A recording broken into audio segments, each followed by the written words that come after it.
Ya, Kim, Mas Ade. Jadi langsung aja saya mau ke eksekutif produsernya, ke Pak Darmawan dulu. Ini Pak, mohon izin gitu.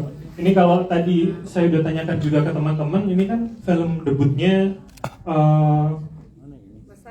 Besari Pictures dan juga kemudian JP Pictures begitu ya. Nah ini kenapa kemudian memilih tempat itu tadi Pak? Tempatnya itu seberapa penting sebetulnya untuk menambah vibes dalam film Bangsal Isolasi kali ini Pak? Ya setnya juga kan film ini beda sama film-film Indonesia pada umumnya ya. Mengenai penjara wanita, bentengnya juga benteng Belanda udah 200 tahun lebih. Jadi misterinya dapat juga. Tapi yang meyakinkan kira-kira untuk seorang eksekutif produser itu apa sih Pak dengan penjara wanita pertama, dengan tempatnya seperti itu, apa yang akhirnya buat Bapak oke nih gitu? Terutama sih ceritanya ya, ceritanya kan saya suka sama ceritanya. Banyak, ada actionnya, banyak plot-twistnya juga, misterinya ada. Ini paket lengkap harusnya Pak ya? Iya. Luar biasa, tepuk tangan dulu untuk Pak Darmawan. Saya lanjutkan pertanyaannya ke Pak Mulyadi. Pak Mulyadi? Oh masih di belakang, oke kalau... Oh oke, Riyandi silakan. Kita beri tepuk tangan lagi untuk Riyandi. Tadi yang masuk list ke toilet ya. Baik, silakan. Oke, kalau gitu saya ke Mas Ade dulu kali ya, Mas Ade. Ya. Jadi nih, jadi gimana Mas Ade? Sebetulnya ide ceritanya dari mana? Terus kemudian kalau penjara, risetnya seberapa sulit sih akhirnya bisa terpampang komplit gini Mas? Oke, terima kasih teman-teman media sudah ada di sini, teman-teman kru juga yang pada nonton dan teman-teman cast.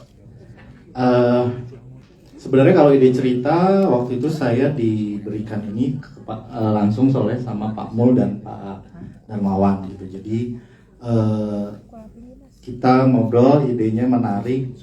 Yang saya garis bawahi bahwa penjara kan kita tahu di penjara itu tempat berkumpulnya orang yang melakukan kesalahan gitu. Lalu kenapa kalau di dalam penjara, kalau orang di dalam penjara itu dia butuh pertolongan, ditolongnya sama siapa? Nah itu hal yang menarik.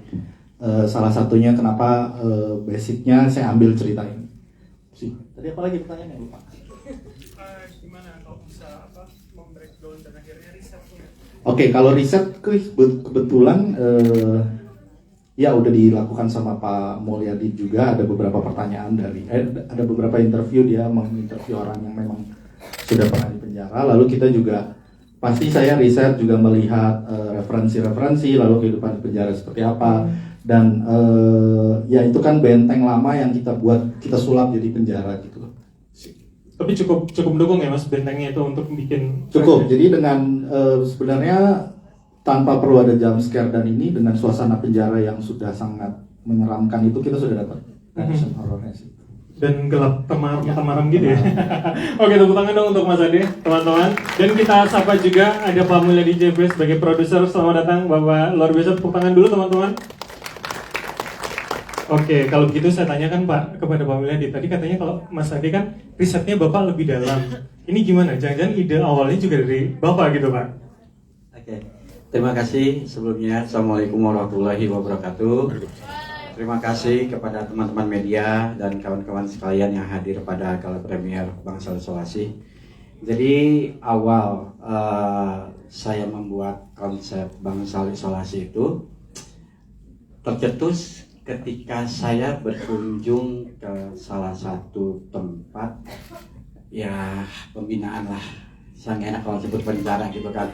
Jadi dari situ saya melihat aktivitas dari para napi ya, oh seperti ini ya gitu. Tapi saya berpikir penjara tahun sekarang kayak gini gitu loh.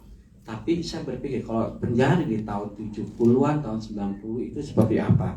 Tapi kan di sini kan ketimpangan ya. Di mana penjara ada yang merasakannya, ada yang sesi enak dan tidak enaknya di situ kan. Terus saya kepikir gimana caranya ya kalau dalam satu penjara itu ada satu konflik.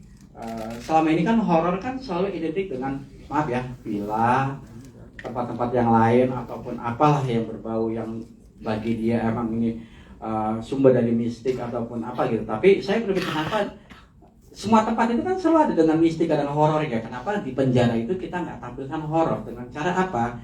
Tapi di sini kan kita menampilkan horornya itu bukan horor yang gimana gitu, bukan yang horor yang selalu dengan jump scare, tapi kita menampilkan horor yang itu ada dengan apa? Dengan misteri, dengan satu mengungkap di balik penjara ini ada apa? Itu yang nggak pernah ada kan selama ini di Indonesia. Jadi saya berpikir ya coba saya buat kayak itu. Jadi sebelumnya saya bertanya dulu sama salah satu kawan saya yang mungkin buka penginapan di dalam itulah gitu, yang sekolah di dalam situ, saya nggak enak tahanan gitu kan. Saya tanya, ruang lingkup penjara itu seperti apa sih jadi tahanan? Oh gini. Cuman dia bilang, Pak jangan nanya. Kenapa Bang? Nggak enak di sini. Ya udah, saya juga udah tahu nggak enak gitu kan. Tapi basicnya seperti saya udah tahu. Dari situ saya coba membuat ide, mencetuskan, dalam bangsal isolasi itu seperti apa gitu. Nah dari situ ide saya cantumkan, saya tulis semuanya. Saya ngobrol dengan Pak Dar. Ketika kita lagi di satu tempat, saya ngobrol, Pak, kalau konsep seperti ini mau gak? Gini.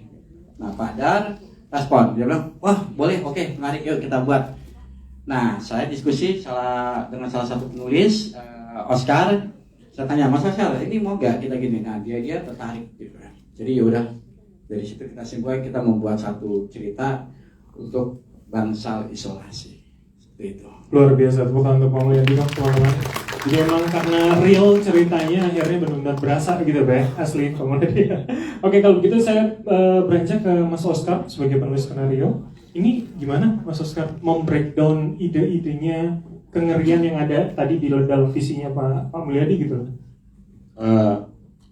Bismillahirrahmanirrahim. Assalamualaikum warahmatullahi wabarakatuh. Terima kasih atas waktunya teman-teman media juga datang dalam gala primer ini. Ketika pertama kali saya diajak ketemu sama Pak Dar sama Pak Mu dan beliau menyerahkan ide ini, jujur memang kesulitannya adalah menampung semua ide-ide beliau ini gitu. Treatment yang awalnya saya berpikir beliau akan menyerahkan itu ini horor, tapi ternyata dalam perkembangannya itu bakal horor yang kita sajikan itu bukan lebih ke horor yang jumpscare kalau melumpahan itu segala macam, enggak sih. Jadi mungkin saya lebih nyebutnya ini suspense thriller gitu. Jadi kebetulan waktu menulis skenario ini juga saya selalu berdiskusi dengan Pak Mul sebagai yang punya ide, dan satu-satu kita coba breakdown gimana nih ceritanya biar menarik, konfliknya di dalam juga lebih menarik gitu. Dan kesulitannya adalah kan kita ada di, memang kesulitannya adalah set yang diserahkan kita itu kan penjara, hampir 90% lebih set kita itu di penjara, dan pemainnya mayoritas itu wanita. Jadi ya berjalannya waktu, dan alhamdulillah sih saya cukup happy ya dengan yang bisa kita sajikan di sini paling itu. Oke, luar biasa. Tapi yang penting happy ya dengan hasil akhirnya Mas Oscar. Tepuk tangan untuk Mas Oscar teman-teman. Oke, kalau gitu saya beranjak ke langsung pemainnya. Ini ke Mbak Wulan terlebih dahulu. Saya menanyakan kepada karakter Bella. Ini kan agak nyebelin, tapi ternyata di akhir kita akhirnya empati juga karena ada motivasinya di situ. Nah, gimana Mbak Wulan sebagai personal untuk masuk ke dalam karakter Bella? Seberapa sulit sih, Mbak? Pasti masuk ke semua karakter tuh sulit ya, karena kan it's not ourselves gitu. Tapi dengan adanya skenario, sutradara yang begitu detail, terus riset kita sendiri, imajinasi kita sendiri, itu disaring semualah gitu. Kemudian jujur aku udah dapet Bella, tapi pada saat mau syuting tuh masih kayak kurang matang nih menurut aku gitu. Ya faktor bisa banyak hal gitu, mungkin aku merasa, mungkin yang lain udah merasa cukup readingnya, aku belum gitu kan, orang kan punya pace beda-beda ya gitu. Tapi kemudian dengan berada di set dengan si baju penjara itu, aku nggak pakai parfum, rambut nggak di blow, nggak pakai make up sama sekali, lusuh, masuk ke Van der Wijk itu masih ada bau-bau yang lembab jamur dan lain sebagainya itu aku langsung vup gitu, makin matang gitu. Jadi waktu terakhir akhirnya dapat dan juga pasti disupport dengan semua teman-teman yang lain gitu. Nah itulah yang mau disampaikan dari peran Bella. Don't judge its book by its cover, ya. Bener Jangan, banget. ya.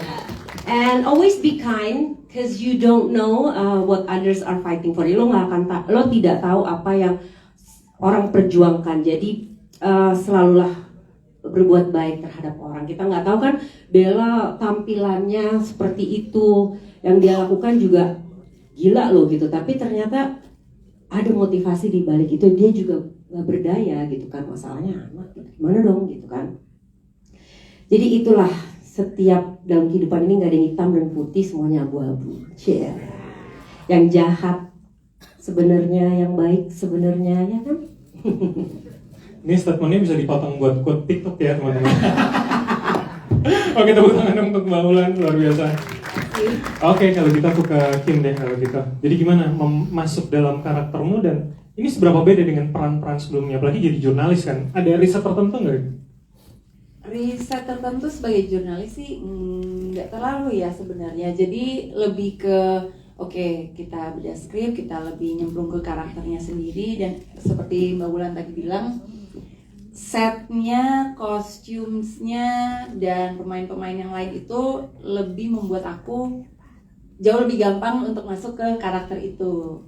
Terus mengikuti alur ceritanya juga apa ya, jadi the curiosity menjadi detektif itu juga akhirnya go with the flow aja gitu, enak gitu. Jadi yang bikin agak ada difficulty di sini adalah pastinya fighting scenes-nya sama Kak Rian, sama Mbak Wulan, itu yang lumayan menantang. Tapi kalau di awal-awal kan kayaknya karakternya cukup penasaran dengan banyak hal. Nah itu masuknya seberapa ini sih? Maksudnya kan kamu sudah baca semuanya dari awal bahwa tahu ada ini. Tapi di awal bisa sepolos itu tuh mencari kematian adik. Ya kan memang ceritanya dari awal itu kan memang dia belum tahu apa-apa ya, walaupun dia seorang jurnalis, mungkin dia baru sedikit banget lah, surface banget lah dia tahu penjara itu seperti apa. Ternyata masuk penjara seberantakan, sejungle ini lumayan shocking gitu. Jadi ada change-nya lah ya di karakternya, di realization-nya. Oke, luar biasa. Tepuk tangan dulu dong untuk Kimberly. Dan berikutnya aku pengen nanya ke Davina dulu kali ya. Ini kira-kira sebagai teman sebangsal, sekamar, yang tadinya baik ternyata yang paling jahat. Itulah. Gimana masuk dalam karakternya itu? Masuk ke karakter itu sendiri ya, pasti kita banyak research juga ya.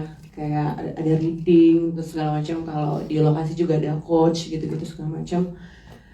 Tapi di sini aku sebenarnya karakternya tuh Pak Ade bilang kamu harus kelihatan sangat baik di sini, mau ke siapapun. Ya, jadi aku tanamkan aku harus baik, dan tapi di balik kebaikan itu ternyata si Yanti itu sebenarnya, tadi udah nonton semua kan teman-teman di sini. Ya nyebelin ya. Berarti Yanti berhasil nggak? Alhamdulillah. Oke gitulah. Untuk karakternya Yanti sendiri sih nggak terlalu berat, nggak ada fighting yang terlalu berat ya. Jadi fightingnya cuma sebentar doang sama Weni. Ya lebih kurang begitulah.